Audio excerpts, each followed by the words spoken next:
नमस्कार फ्रेंड्स, आप सभी का स्वागत है जीव विज्ञान की सीरीज भाग 2 में। और आज हम बात करने वाले हैं कोशिका के बारे में।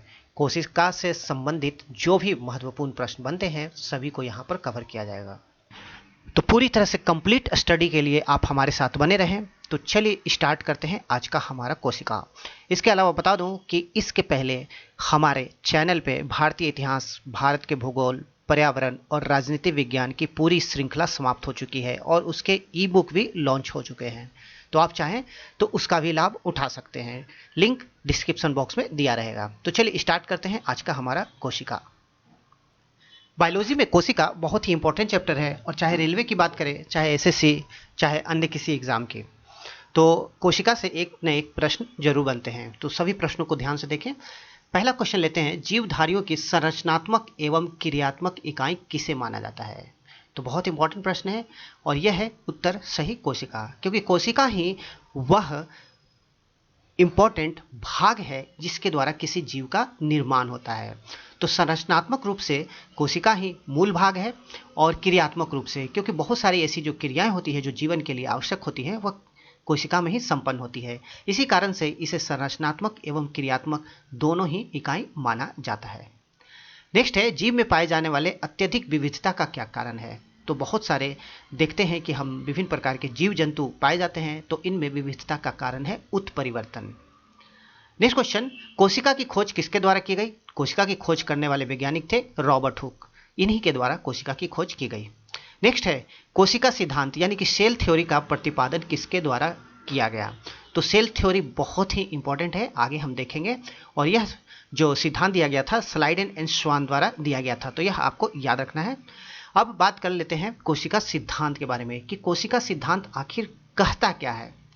तो इस सिद्धांत का पहला नियम यह कहता है कि प्रत्येक जीवधारी की उत्पत्ति एक कोशिका से होती है। तो जितने भी सजीव जगत में हम जीव देखते हैं वह किसी न किसी कोशिका से बने होते हैं। तो कम से कम एक कोशिका तो आवश्यक ही है किसी भी जीवन के लिए, क्योंकि बहुत सारे ऐसे जीव हैं जो एक कोशिकीय है। तो पहला कथन है प्रत्येक जीवधारी की उत्पत्ति एक कोशिका से होती है। दूसरा, प्रत्येक जीव एक या अधिक कोशिकाओं से बना होता है। तो हम देखते हैं कि हमारे आसपास एक कोशिकीय जीव के साथ साथ बहुकोशिकीय जीव भी हैं। तीसरा है, कोशिका एक स्वतंत्र इकाई है और सभी कोशिकाएं मिलकर कार्य करती है जिससे एक जीव बनता है। तो कोशिका को देखा जाए तो एक इंडिपेंडेंट इकाई है, इनका अपना अस्तित्व है। और इसीलिए क्योंकि यहाँ पर कोशिका को हम देखते हैं कि जो विभिन्न प्रकार की क्रियाएं होती हैं वो कोशिका स्वतंत्र रूप से करती हैं, वह किसी पर निर्भर नहीं रहती है। तो कहा जाता है कि कोशिका एक स्वतंत्र इकाई है। और इसके अलावा बहुत सारी कोशिकाएं जब मिलती हैं तो उनके मिलने से एक जीव बनता है। तो आगे हम देखेंगे उत्तक वाले चैप्टर में कि किस प्रकार से विभिन्न प्रकार के एक से अधिक कोशिकाएं मिलकर उत्तक बनाती है, टिश्यू बनाती है, और टिश्यू से अंग बनता है, अंग से अंग तंत्र बनता है, सिस्टम बनता है, और उससे पूरा एक जीव का निर्माण होता है। आगे बात करते हैं चौथा सिद्धांत कोशिका का। कोशिका निर्माण में केंद्रक मुख्य अभिकर्ता होता है। तो कोशिका में देखा जाए तो बहुत ही इंपॉर्टेंट पार्ट होता है केंद्रक, और केंद्रक ही मुख्य कार्यकर्ता माना जाता है। नेक्स्ट है, जीवधारियों में कितनी प्रकार की कोशिकाएं पाई जाती है? बहुत इंपॉर्टेंट प्रश्न है। 2 प्रकार की कोशिकाएं होती है, एक प्रोकैरियोटिक और दूसरा यूकैरियोटिक। तो दोनों ही कोशिकाओं को हम देखेंगे। सबसे पहले बात कर लेते हैं कि आखिर प्रोकैरियोटिक और यूकैरियोटिक कोशिका में मूलभूत अंतर क्या है। तो मूलभूत अंतर की बात करें तो प्रोकैरियोटिक कोशिका जो है वह प्राचीन कोशिका है, ठीक है, इसको इस तरह से भी याद कर सकते हैं। और यूकैरियोटिक कोशिका जो है वह आधुनिक यानी कि अपडेटेड कोशिका है। और हम जैसा कि चित्र में देखते हैं कि प्रोकैरियोटिक कोशिका में देखेंगे तो यह एक प्रकार से अविकसित कोशिका है, यानी कि कोशिका के जो बहुत ही महत्वपूर्ण अंग होते हैं जैसे माइटोकॉन्ड्रिया, गोल्जी बॉडी, ये सब प्रोकैरियोटिक कोशिका में नहीं पाए जाते हैं। क्यों? क्योंकि ये प्राचीन है। और दूसरा, अगर यूकैरियोटिक की बात करें तो यह अपडेटेड कोशिका है, आधुनिक कोशिका है, और इसमें सारे जो कोशिकांग होते हैं वह पाए जाते हैं। तो इस प्रकार प्रोकैरियोटिक और यूकैरियोटिक में आपको अंतर याद रखना है। आगे बात करते हैं हम प्रोकैरियोटिक कोशिका के बारे में। तो सबसे पहले प्रोकैरियोटिक कोशिका की विशेषता देख लेते हैं। केंद्रक कला अनुपस्थित होती है। तो केंद्रक कला इसमें अनुपस्थित होती है, जिसके कारण केंद्रक में पाए जाने वाले पदार्थ जैसे प्रोटीन, आरएनए, डीएनए, यह सब कोशिका द्रव में तैरते रहते हैं।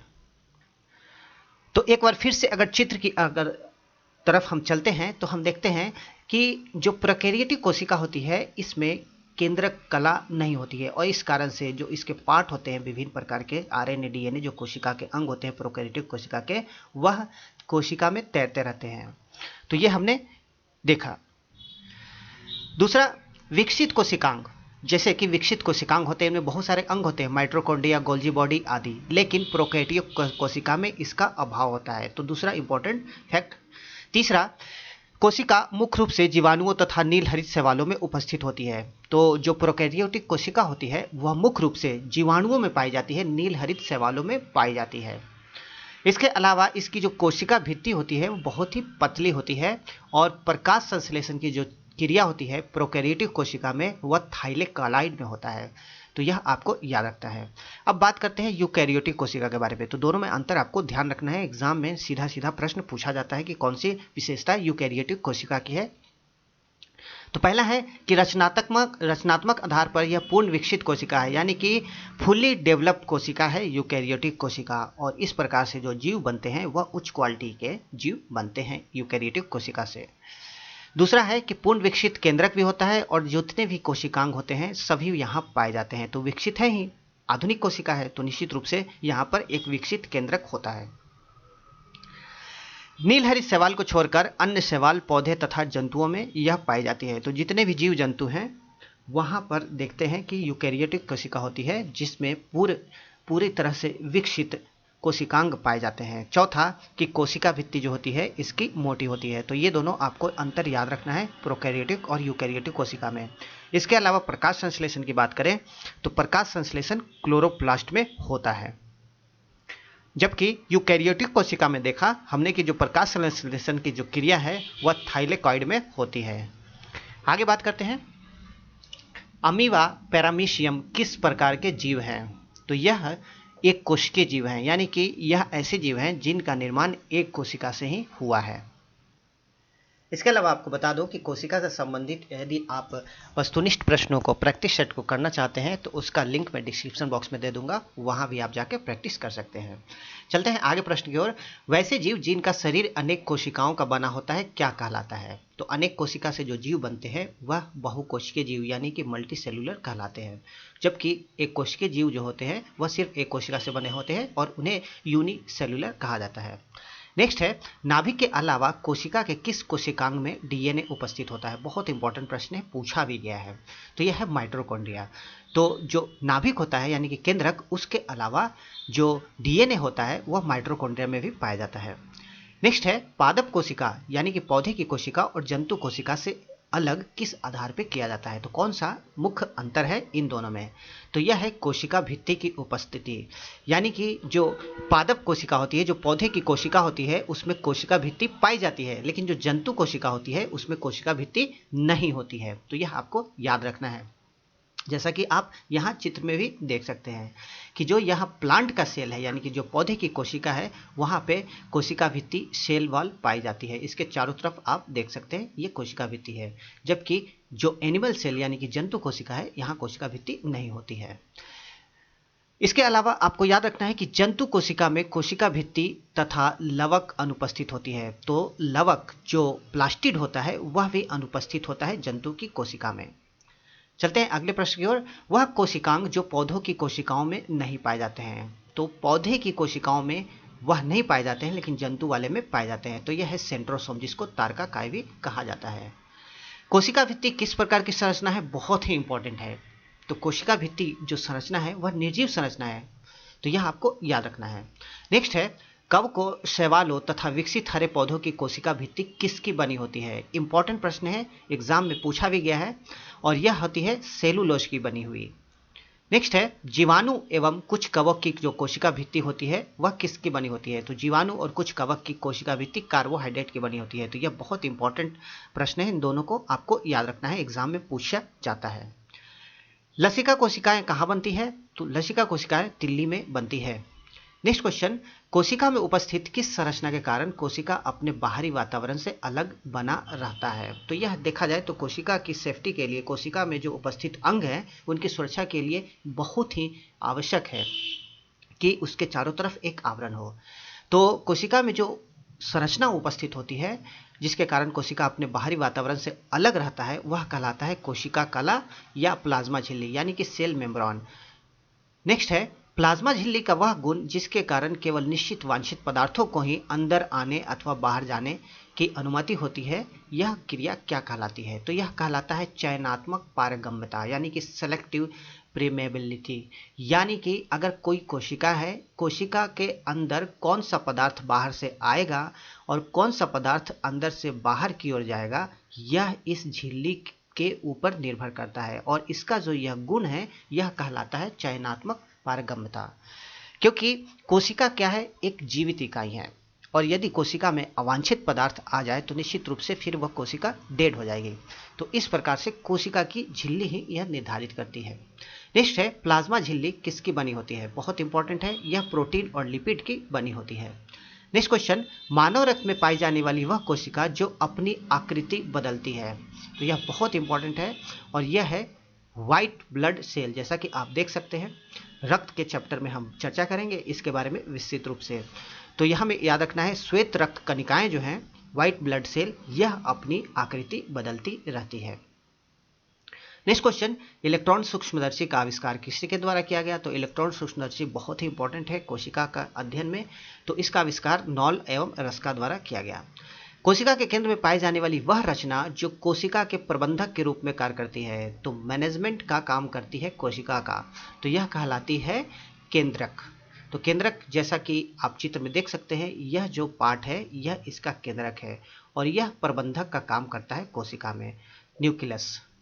नेक्स्ट है, केंद्रक कोशिका का मस्तिष्क भी कहा जाता है, तो यह भी आपको याद रखना है। तो पूरा प्रबंधन जब इसके हाथ में है तो इसे कोशिका का मस्तिष्क भी कहा जाता है। नेक्स्ट है, केंद्रक की खोज किसके द्वारा की गई? तो यह की गई थी रॉबर्ट ब्राउन द्वारा। इंपॉर्टेंट प्रश्न है, खोज करता रॉबर्ट ब्राउन। केंद्रक के चारों ओर पाए जाने वाले केंद्रीय आवरण यानी कि न्यूक्लियर एनवेलप होता है, तो यह क्या होता है? दोहरी झिल्ली युक्त आवरण। तो जैसा कि आप केंद्रक के चारों ओर यहाँ देखते हैं, यह दोहरी झिल्ली वाला आवरण इस प्रकार से पाया जाता है, तो यह आपको याद रखना है। आगे बात करते हैं, केंद्रक में पाया जाने वाला क्रोमैटिन नामक पदार्थ जो कोशिका विभाजन के समय सिकुड़कर धागों के रूप में संगठित हो जाती है, किस पदार्थ की बनी होती है? तो जब कोशिका का विभाजन होता है तो वह जो धागा होता है वह सिकुड़कर संगठित हो जाती है, तो यह बनी होती है प्रोटीन एवं डीएनए की। तो क्रोमैटिन इस प्रकार से सिकुड़कर बन जाता है और यह कब होता है? कोशिका विभाजन के समय। नेक्स्ट है, जब क्रोमैटिन सिकुड़कर अनेक मोटे व छोटे धागों के रूप में संगठित हो जाती है तो इस संरचना को क्या कहा जाता है? बहुत ही इंपॉर्टेंट प्रश्न है। क्रोमैटिन ही सिकुड़कर आगे गुणसूत्र बनाती है, यानी कि क्रोमोसोम बनाती है। नेक्स्ट क्वेश्चन, गुणसूत्र में उपस्थित जेली जैसा गाढ़ा भाग क्या कहलाता है? तो गुणसूत्र की संरचना आप देखेंगे तो उसमें जेली जैसा गाढ़ा भाग भी रहता है जिसको कि मैट्रिक्स कहा जाता है। अगला क्वेश्चन, प्रत्येक गुणसूत्र कितने क्रोमैटिडों से मिलकर बना होता है? तो यह प्रश्न भी बहुत इंपॉर्टेंट है और आप गुणसूत्र का अगर संरचना देखें, चित्र देखें, तो आपको पता चलेगा कि 2 क्रोमैटिडो है जिसके द्वारा गुणसूत्र बनता है, तो याद रखना है आपको। नेक्स्ट है, क्रोमैटिडो जिस स्थान पर जुड़े रहते हैं आपस में उसे क्या कहा जाता है? तो बहुत ही इंपॉर्टेंट है और आप चित्र में देख सकते हैं कि इस स्थान पर दोनों क्रोमैटिडो आपस में जुड़े हुए हैं और इस स्थान को सेंट्रोमियर कहा जाता है। अगले प्रश्न की ओर चलते हैं, मानव में गुणसूत्र की संख्या कितनी होती है? तो बहुत इंपॉर्टेंट है, मानव में 46 और अगर जोड़ी की बात करें तो 23 जोड़े गुणसूत्र होते हैं मानव में। जीन कहाँ अवस्थित होते हैं? बहुत ही इंपॉर्टेंट है, यह होते हैं गुणसूत्रों पर। तो जैसा कि आप चित्र में देख सकते हैं, यह गुणसूत्र यानी कि क्रोमोसोम है और यहीं पर जीन उपस्थित होते हैं। नेक्स्ट क्वेश्चन है, एक पीढ़ी से दूसरी पीढ़ी में लक्षणों का स्थानांतरण किसके माध्यम से होता है? तो जैसा कि हम जानते हैं कि किसी भी जीव हैं तो उनके संतान में जो उसके गुण का स्थानांतरण होता है तो वह जीनों के माध्यम से होता है, तो बहुत ही इंपॉर्टेंट है, यह भी ध्यान में रखना है। नेक्स्ट क्वेश्चन है, गुणसूत्रों को वंशगति का वाहक क्यों कहा जाता है? Vehicles of heredity. तो वह इसीलिए कहा जाता है क्योंकि जीन जो होते हैं वह गुणसूत्र पर स्थित होते हैं और गुणसूत्र के माध्यम से ही जीन पीढ़ी दर पीढ़ी हस्तांतरित होते हैं। तो जैसा कि हम देख रहे हैं कि यहाँ जो गुणसूत्र है, इसी गुणसूत्र में जीन स्थित होते हैं और जब यह गुणसूत्र एक जगह से दूसरी जगह जाता है तो वह जीन को भी स्थानांतरित करता है, कैरी करता है। तो एक प्रकार से क्रोमोसोम जो है यानी कि जो गुणसूत्र है वह व्हीकल का काम करता है जीनों को परिवहन करने में। तो इसी कारण से गुणसूत्र को वंशगति का वाहक भी कहा जाता है। आगे बात करते हैं, केंद्रक के अलावा डीएनए कहाँ पाया जाता है? इंपॉर्टेंट प्रश्न है। केंद्रक के अलावा डीएनए माइटोकॉन्ड्रिया और हरित लवक में पाया जाता है। आगे बात करते हैं, आरएनए में नाइट्रोजन बेस में थाइमिन के स्थान पर क्या होता है? तो जैसा कि आप चित्र में देख सकते हैं ये आरएनए है। तो आरएनए में जो थाइमिन होता है, यहाँ पर हम देखते हैं जैसे डीएनए में थाइमिन होता है, ठीक है, लेकिन यहाँ पर आरएनए में आप देखेंगे तो आरएनए में थाइमिन के स्थान पर यूरेसिल होता है। तो ये यूरेसिल एग्जाम में पूछा जाता है कि डीएनए में नॉर्मली थाइमिन होता है लेकिन आरएनए में थाइमिन के स्थान पर क्या होता है? तो ये आपको याद रखना है, यूरेसिल। नेक्स्ट है, आरएनए कहाँ पाया जाता है? राइबो न्यूक्लिक एसिड इसे कहते हैं और यह पाया जाता है केंद्रक एवं कोशिका द्रव दोनों स्थानों पर। नेक्स्ट क्वेश्चन इंपॉर्टेंट प्रश्न है, प्रोटीन निर्माण की अंतिम क्रिया क्या कहलाती है? तो इसे कहा जाता है ट्रांसलेशन। प्रोटीन निर्माण की अंतिम क्रिया ट्रांसलेशन। नेक्स्ट क्वेश्चन है, कोशिका में विभिन्न प्रकार के कार्बनिक तथा अकार्बनिक पदार्थ तथा कोशिकांग कहाँ पाए जाते हैं? तो यह कोशिका द्रव यानी कि साइटोप्लाज्म में पाए जाते हैं। अगला प्रश्न, कोशिका का पावर हाउस किसे कहा जाता है? बहुत ही आसान लेकिन बहुत ही महत्वपूर्ण प्रश्न है और यह है माइटोकॉन्ड्रिया। कोशिका के किस कोशिकांग में स्वजनन की क्षमता पाई जाती है? यह प्रश्न भी बहुत इंपॉर्टेंट है। तो माइटोकॉन्ड्रिया में हम देखते हैं कि इसमें स्वजनन की क्षमता पाई जाती है। अगला क्वेश्चन, माइटोकॉन्ड्रिया में भीतरी झिल्ली द्वारा अंदर की ओर बने उंगली नुमा उभार को क्या कहा जाता है? तो यह कहलाता है क्रिस्टी। तो आप चित्र जैसा कि देखेंगे कि यहाँ दोहरी झिल्ली है, एक झिल्ली ये वाली है ऊपर बाहर की ओर राउंड और दूसरी ये वाली है। तो इसमें जो उभार बनता है इस उभार को क्रिस्टी कहा जाता है। तो आप यहाँ देख सकते हैं ये जो उभार है ये क्रिस्टी है। नेक्स्ट है, क्रिस्टी की सतह पर लगे टेनिस रैकेट के समान अनेक छोटे छोटे कण को क्या कहते हैं? तो ये जो छोटे छोटे कण लगे हुए हैं ये यहाँ पे ये चित्र में देख सकते हैं, तो इसे ऑक्सीसोम कहा जाता है। आगे बात करते हैं, कोशिका में ऑक्सीश्वसन से संबंधित वह कोशिकांग जो एडिनोसिन ट्राइफॉस्फेट अणुओं के रूप में ऊर्जा का उत्पादन करता है। तो यह है माइटोकॉन्ड्रिया। तो माइटोकॉन्ड्रिया को इसीलिए तो पावर हाउस कहा जाता है, ऊर्जा घर कहा जाता है। आगे बात करते हैं, प्रोटीन संश्लेषण में सबसे अधिक महत्वपूर्ण भूमिका किसकी होती है? तो सबसे अधिक महत्वपूर्ण भूमिका अंतर्द्रव्य जालिका और राइबोसोम की होती है प्रोटीन संश्लेषण में। नेक्स्ट क्वेश्चन, कोशिका में राइबोसोम किससे जुड़े हुए हैं? तो राइबोसोम को अगर आप देखें कोशिका में तो जो खुरदरी अंतर्द्रव्य जालिका है उससे जुड़े हुए हैं। तो अंतर्द्रव्य जालिका यानी कि इंडोप्लाज्मिक रेक्टिकुलम जो होता है वह दो प्रकार का होता है, एक चिकना होता है, एक खुरदरा होता है। लेकिन राइबोसोम जो होता है वह खुरदुरी यानी कि रफ जो इंडोप्लाज्मिक रेक्टिकुलम होता है उसी से जुड़ा हुआ होता है। नेक्स्ट है, प्रोटीन संश्लेषण की क्रिया कहाँ होती है? तो यह राइबोसोम पर होती है प्रोटीन संश्लेषण की क्रिया। और राइबोसोम को प्रोटीन का उत्पादन स्थल भी कहा जाता है। तो यह एग्जाम में पूछा जाता है प्रश्न, आपको याद रखना है। नेक्स्ट है, राइबोसोम मुख्य रूप से किससे बना होता है? तो राइबोन्यूक्लिक एसिड और प्रोटीन से। नेक्स्ट क्वेश्चन, किस कोशिकांग को डिक्टियोसोम भी कहा जाता है? तो कोशिका का वह कौन सा अंग है जिसे डिक्टियोसोम भी कहा जाता है? तो यह है गोल्जी बॉडी। नेक्स्ट क्वेश्चन है, कोशिका के अणुओं का यातायात प्रबंधक किसे कहा जाता है? बहुत इंपॉर्टेंट प्रश्न है यह भी, और यह कहा जाता है गोल्जी बॉडी को, अणुओं का यातायात प्रबंधक। नेक्स्ट क्वेश्चन, किस चक्र में मानव अधिकतम एटीपी अणु उत्पन्न करते हैं? तो यह है क्रेब्स चक्र। लाइसोसोम की आत्महत्या की थैली क्यों कहा जाता है? तो जैसा कि हम लोग जानते हैं लाइसोसोम को आत्महत्या की थैली कहा जाता है और यह क्वेश्चन बहुत इंपॉर्टेंट है, बार बार एग्जाम में पूछा जाता है। लेकिन इसके साथ साथ हमें यह भी ध्यान रखना है कि यह आत्महत्या की थैली क्यों कहा जाता है। वह इसीलिए कहा जाता है क्योंकि इसमें बहुत से अम्लीय अपघट्य एंजाइम होते हैं, और ये एंजाइम जब कभी इन्हें भोजन की कमी महसूस होती है तो इस कारण क्या होता है, ये कोशिका को ही विघटन कर देते हैं, यानी कि कोशिका का ही पाचन करना आरंभ कर देते हैं। तो इस प्रकार से जो कोशिका के अंग होते हैं वह नष्ट हो जाते हैं। तो जब कोशिका के अंग ही नष्ट हो जाएंगे तो कोशिका का अस्तित्व भी खत्म हो जाएगा। तो इसी कारण से इसे लाइसोसोम को आत्महत्या की थैली भी कहा जाता है। आगे बात कर लेते हैं, शरीर की बेकार कोशिकाओं को किसके द्वारा नष्ट किया जाता है। तो यह भी बहुत इंपॉर्टेंट प्रश्न है, और यह लाइसोसोम के द्वारा ही किया जाता है। जितनी भी बेकार कोशिकाएं हैं यह लाइसोसोम के द्वारा ही नष्ट की जाती है। अगला प्रश्न है, किस प्रकार की कोशिकाओं में समसूत्री विभाजन नहीं पाया जाता है। तो यह है प्रोकैरियोटिक कोशिका। तो हमने प्रोकैरियोटिक कोशिका के बारे में देखा भी, प्राचीन कोशिका जिसमें विकसित कोशिकांग नहीं होते हैं, यानी कह सकते हैं कि यह अविकसित कोशिका है, अनडेवलप्ड कोशिका, प्रोकैरियोटिक कोशिका। अगला प्रश्न, वह कोशिकांग जो केवल पादप कोशिकाओं में पाया जाता है, यानी कि कोशिका का वह अंग जो केवल पौधे की कोशिकाओं में पाया जाता है। तो यह है लवक। हालांकि इसके अलावा कोशिका भित्ति इत्यादि भी हैं, लेकिन लवक भी एक ऐसा महत्वपूर्ण अंग है जो केवल पौधे की कोशिका में पाया जाता है।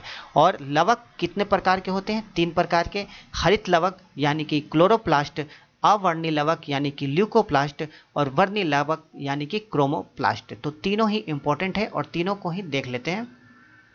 सबसे पहले बात करते हैं कि किसकी उपस्थिति के कारण हरित लवक हरे रंग के होते हैं। तो पेड़ पौधों की पत्तियों को हम देखते हैं तो वह हरे रंग के होते हैं, और यह इसका प्रमुख कारण यह होता है कि उसमें क्लोरोफिल यानी कि पर्णहरित लवक पाया जाता है, जिसके कारण वह हरा दिखता है। इसके अलावा आपको यह भी ध्यान रखना है कि क्लोरोप्लास्ट में पर्णहरित के अलावा कैरोटीन और जेंथोफिल नामक सहायक वर्णक भी पाया जाता है। नेक्स्ट क्वेश्चन, संरचनात्मक रूप से लवक कोशिका के किस अंग से लगभग समानता रखता है। तो लवक की अगर संरचना देखें और कोशिका के उस अंग की संरचना देखें तो दोनों में बहुत ही समानता दिखेगी आपको, और वह अंग है माइटोकॉन्ड्रिया। नेक्स्ट क्वेश्चन है, पादप कोशिकाओं की रसोई किसे कहा जाता है। तो बहुत ही इंपॉर्टेंट है, और यह है क्लोरोप्लास्ट। नेक्स्ट क्वेश्चन है, अवर्णी लवक पौधे के किन भागों की कोशिकाओं में पाए जाते हैं। तो अभी तक हमने देखा हरित लवक के बारे में।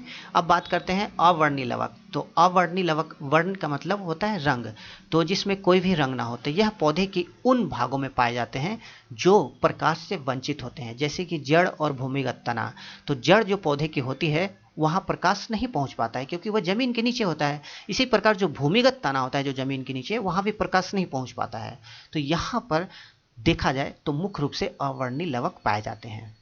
इसके बाद बात करते हैं, अवर्णी लवक किस रूप में भोजन का संग्रह करते हैं। तो यह करते हैं स्टार्च के रूप में। तो हम देखते हैं कि बहुत सारे जो ऐसे पौधे हैं जिनको हम जड़ के रूप में ग्रहण करते हैं, जड़ के रूप में, खाद के रूप में ग्रहण करते हैं, तने के रूप में ग्रहण करते हैं। तो यहाँ पर जो भोजन जमा होता है वह स्टार्च के रूप में जमा होता है। वर्णी लवक, वर्णी लवक पौधे के किन भागों में पाए जाते हैं।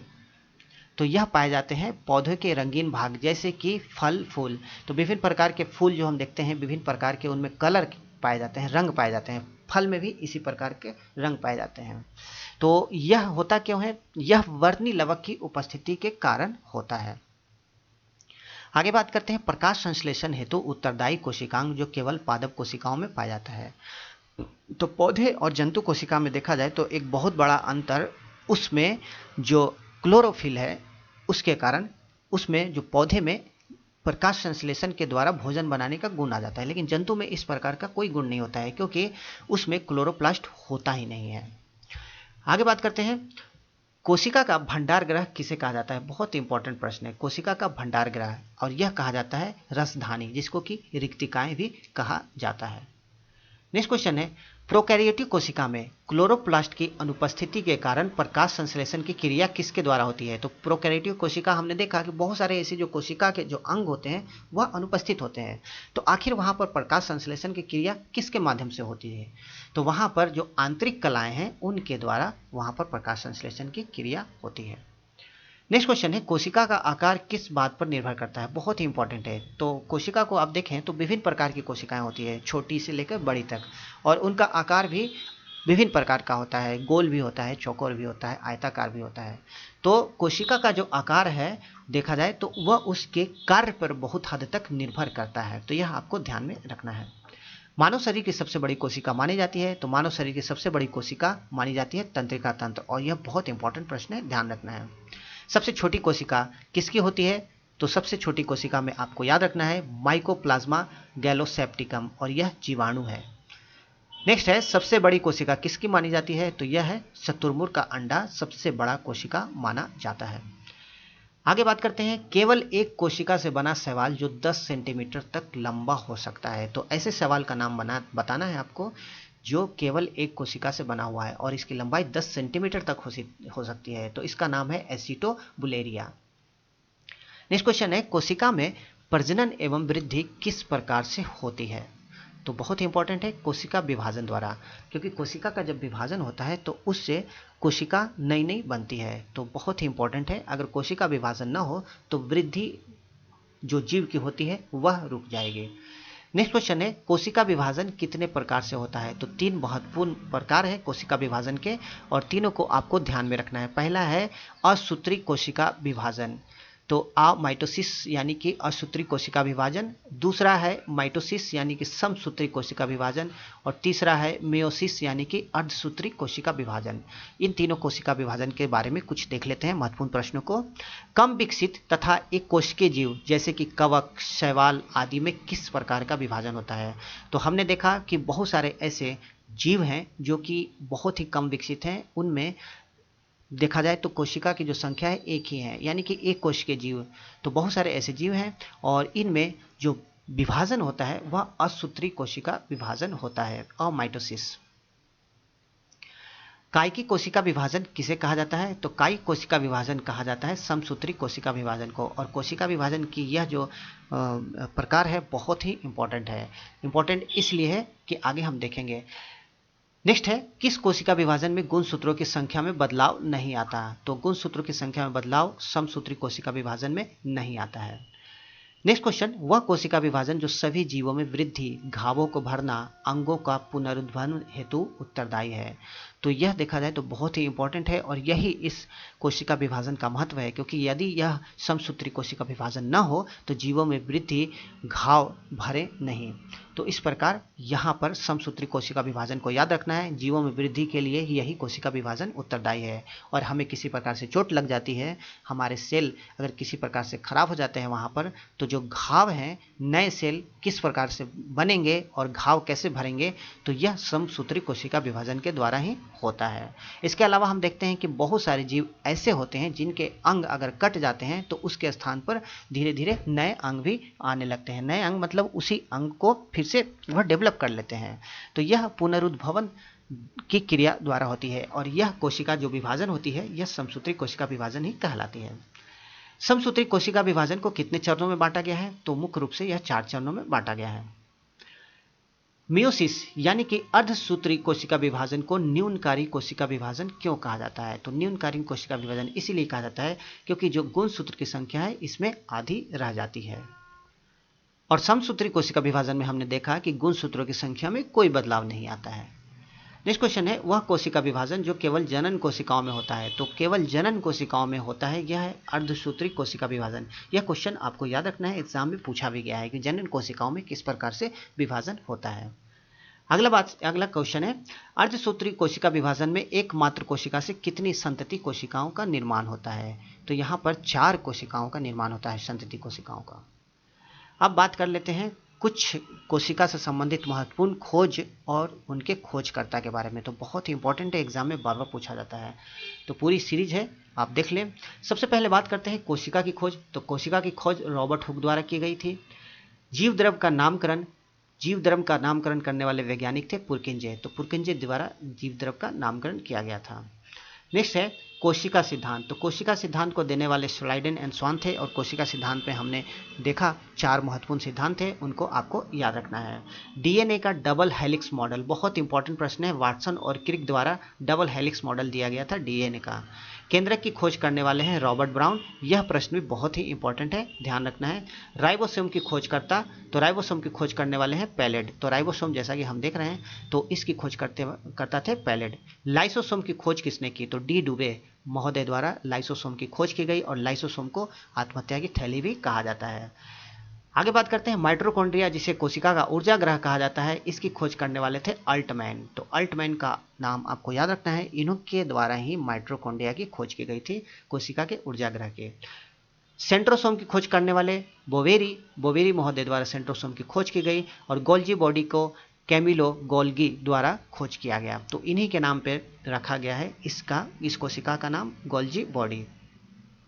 नेक्स्ट बात करते हैं समसूत्री विभाजन। तो समसूत्री विभाजन को डब्ल्यू फ्लेमिंग द्वारा खोजा गया और अर्धसूत्री विभाजन को वीजमैन के द्वारा खोजा गया। तो ये थे हमारे कोशिका विज्ञान से संबंधित महत्वपूर्ण प्रश्न और लगभग सारे प्रश्नों को यहाँ पर कवर किया गया है जो एग्जाम के दृष्टिकोण से इंपॉर्टेंट है। और वीडियो को अगर अच्छे से देख लेते हैं तो निश्चित रूप से एग्जाम में कोशिका से संबंधित कोई प्रश्न नहीं छूटेगा। तो नेक्स्ट वीडियो के साथ बहुत ही जल्द आएंगे, तब तक के लिए थैंक यू वेरी मच।